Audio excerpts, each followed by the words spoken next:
দ্বীনের বিষয়ে আমাদের ঐক্যবদ্ধ থাকার গুরুত্ব এবং পদ্ধতি কি হবে।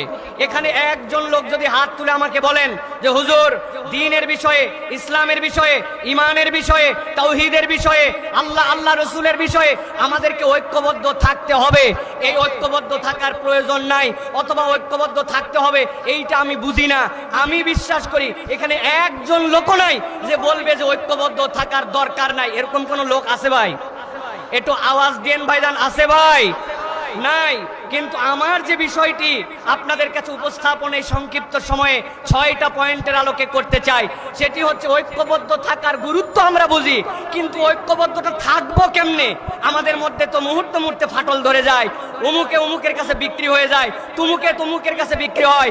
এই দেশে কথা আছে, আগের রাত্রে এক কাপ চা আর একটা বিড়ির কাছে বাঙালি তার ভোট বিক্রি করে দেয়, ঠিক কিনা?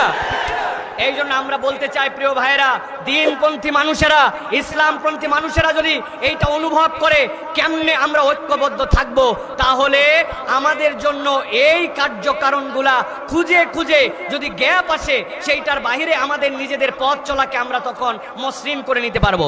ছোট্ট একটা উদাহরণ দিয়ে আপনাদের কাছে কথায় ঢুকি।